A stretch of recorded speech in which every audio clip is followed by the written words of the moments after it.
I think I'm live. Oh gosh, this is exciting. Hello.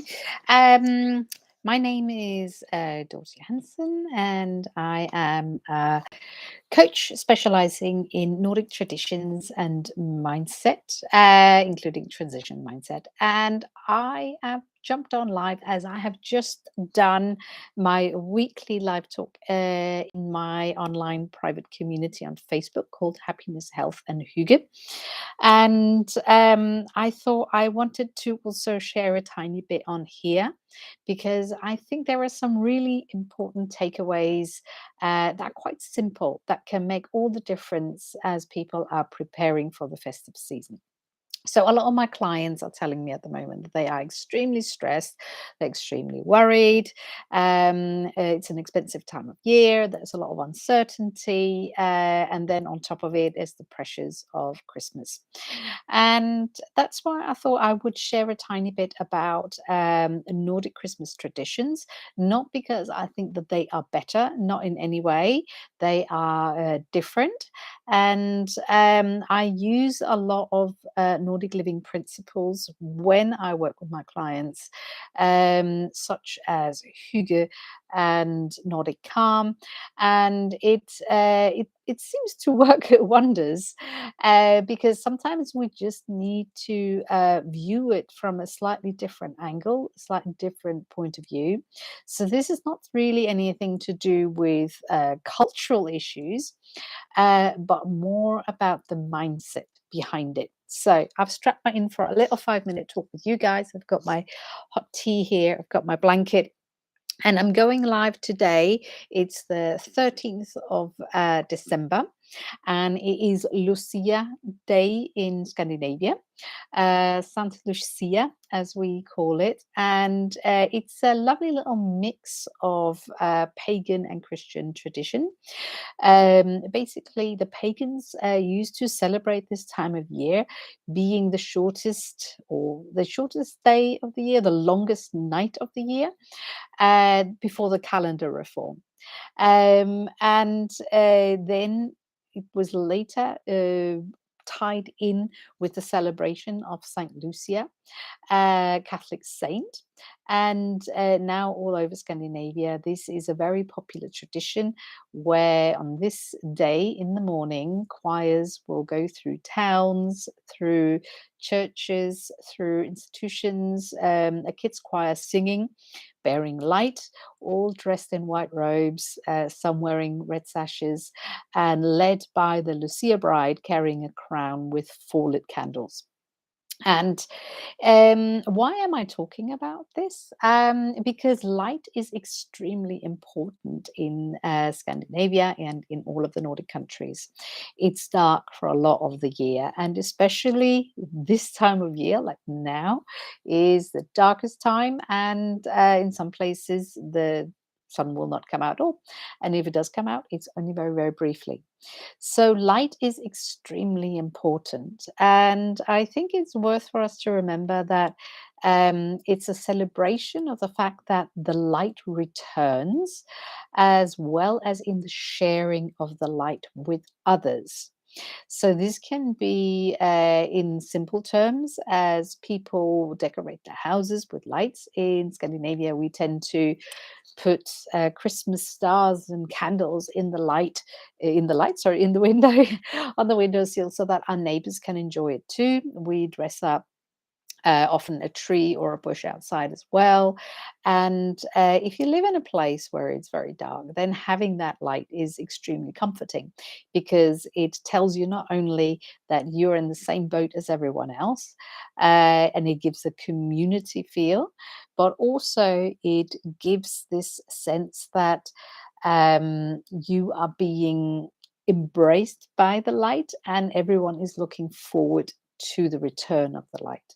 And this is the time of year where even our Viking ancestors would celebrate the return of the light, the return of the power of the sun. And yes, the Vikings celebrated Yule, and they did that long before Christianity came. And they decided that um, It would be good when the Christianization came to kind of tie it in with that, just so that it would catch on with people, and it did. So the Vikings would celebrate Yule, the darkest time of the year. They would celebrate the return of the sun, and they would celebrate that they could get together and look out for one another. So this is obviously something that still continues that ethos. I think in Scandinavia, it's not called Christmas; it's called Yule, as similar as Yule, and it's that ethos of getting together and sharing is still very, very predominant.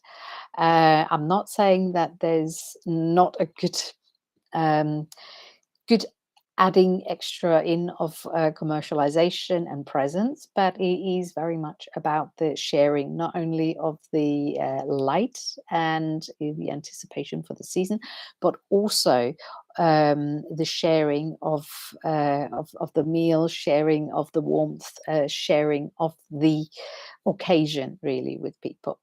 And it's worth remembering that in Scandinavia, it's called Christmas is called the how do I translate this? The festivities of the heart.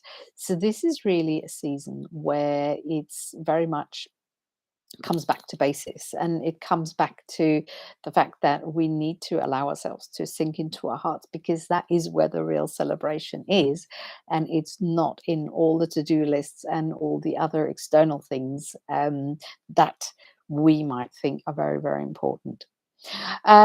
So how do we celebrate Christmas? Okay, so this is obviously different depending on where in the Nordic countries you live. Every country, every region will have slightly different variations. But I think some of the similarities are that as soon as winter and especially Christmas comes along, it's an invitation to slow down. We might be busy, but it's also an invitation to slow down and do activities that slow us down. So it's very much about going within, whether we do so at home, which obviously is very nice and apt to do if it's very cold outside, or whether we do it together with others. Often to make Christmas decorations together, or other kind of activities like homemade presents, decorations, baking, anything like that, often being done in groups, so that again people can share the experience, but also have the opportunity to chat and make something else out of it. So it's not the making of the thing, it is the activity itself that becomes the important thing. It's the process. And then if you have something else to share afterwards, that is a nice added bonus. So people will spend more time at home doing things as well. And yes, people still have to go out to work and do things, but often there is this, I think, acknowledgement that nature has gone into slight hibernation, and we need to do the same thing too, because we haven't got infinite energy, especially if there's not much sunlight about. And we need to take an example from nature to go within and take things slow, and that is okay. And we will still manage to do all the things that we hope to do. Let me just refer to my notes, because I did actually make notes before I came on, and I just thought I'd have a quick look to make sure that I don't miss too many things off. Um, yes, so we make a lot of things at home, and I think there's that feeling of that it's okay, and things doesn't need to be perfect, whatever perfect means, because who knows? Perfect is a milestone that will keep being moved depending on the eyes that look at it. But you might make dried orange pieces that you string together in a garland for the home. You might put cloves into an orange and put it in your windowsill. You might make biscuits. In Norway, they like to have 7 different kinds of biscuits for Christmas. In Denmark, where I'm from, not so much. But most people will probably choose to do 1 or 2, however many you can manage to make at home, and not get stressed about it. And then the rest you will buy from the bakers, because it's also about enjoyment of the process. There's nothing worse than having to think that you have to just tick things off a list in order to get them done. So very much a case of listening within, and trusting your heart and the guidance that you're getting there. Hearts are everywhere as well. So because this is very much a time to go within and be within ourselves with others. So in English, the saying goes that home is where the heart is. In Denmark, where I'm from, I always grew up with the saying that if there is heart space, there will always be space. Meaning that, there's the physical space, and there will always be time and food and everything else. We'll find a solution, basically. Don't overthink it and just go with the flow. And I think that thing of remembering what is really about is really important, because at the end of the day, this is a celebration of light, and it doesn't even matter what religion you come from. This time of year has, throughout many religions, a celebration of light in it. And whether that is the light that we get to shine and share with others, or whether it's the physical light of the sun, or whether it is the coming back to what really matters, what truly matters when things get really hard and uncertain outside, is that we allow ourselves to go within and share generously with the people around us. So there's lots and lots of other traditions, and I'm not going to go on because I thought I was going to make a short talk, and notice we've already gone over 10 minutes. So in Scandinavia and in the Nordic countries, it's very much about the light and the love and the basics of Christmas. And I think if we can remember that as we step out, and remember that it's not about doing traditions for doing them for the sake of the tradition, because remember, traditions are just ways of doing things that are there in order to make us feel good, or to bring on a heightened sense of awareness for something. And if the traditions that you have don't give you that kind of joy, then maybe think about what you can change in order to make it more flow with your ideal and what you need. So take, if you can, any of the stuff that I've said, any inspiration that I might have given in this talk.